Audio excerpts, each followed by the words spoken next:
Жалпы осы травмалардың шығу тарихы, себебі, яғни не үшін травмалар, психологиялық травмаға ұшырайды адам, және оның жалпы шешімдері қалай болады, сол жайында қысқаша айтып өтсеңіз. Негізінде травмаға ұшырамайды адам.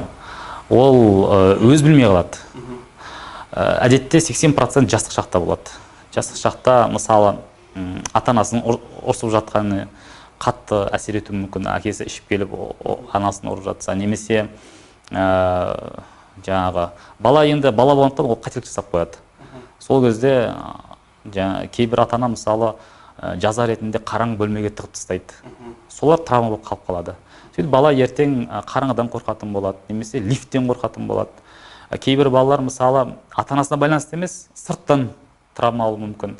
Көз алдында бір адам жаңағыдай мерт болса, немесе тағы басқа. Міне сондай дүниелер. Сол кезде бір 3-4 күннің ішінде ата-ана онымен баламен жұмыс жасай алса, травма болмау үшін түсіндіре алса, жеткізе алса, онда травма болмайды. Мысалы, мына жерді кішкене ашып өте аламыз ба? Ата-ана жұмыс істей алса дедік қой. Яғни нақты мысалы, не істеу керек? Сізге бұл түсініктірақ, өйткені сіз маманысыз ғой. Біз секілді бұл саланы қатты біле бермейтін адамдарға мысалы нақтырақ айтқан кезде қандай жұмыс істеу керек? Өте жақсы бір мысал айтайын. Жақында метродан байқап қалдым. Қазір алып тастады ол плакатты. Метрода түсіп келе жатсам, жазып қойыпты.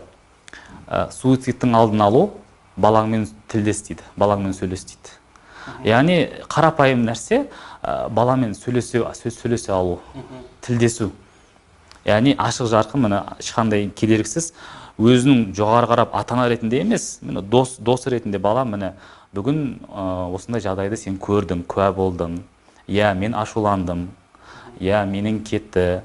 Бірақ адам болғаннан кейін ашуланады деп жаңағы анау картинаны ашып, түсіндіріп берсе балаға, ол травма болып қалмайды. Қалыпты екен ғой деп, осындай да болады екен ғой деп, сондай бір жаңа модель пайда болады ода, өмір сүру моделі.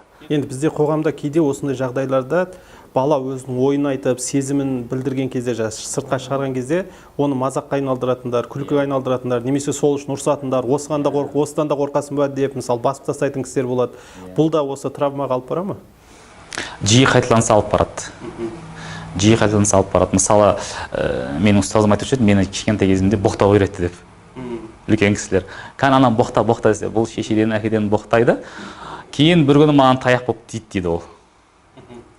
Міне, сол нәрсе бала өз білмейді ол. Ол травма ретінде жазылмайды басында, бірақ ол кейін таяқ болып тиген кезде травма екенін түсінеді. Айналып келеді дейсіз ғой. Сондықтан бұл жерде өзі қарау керек та.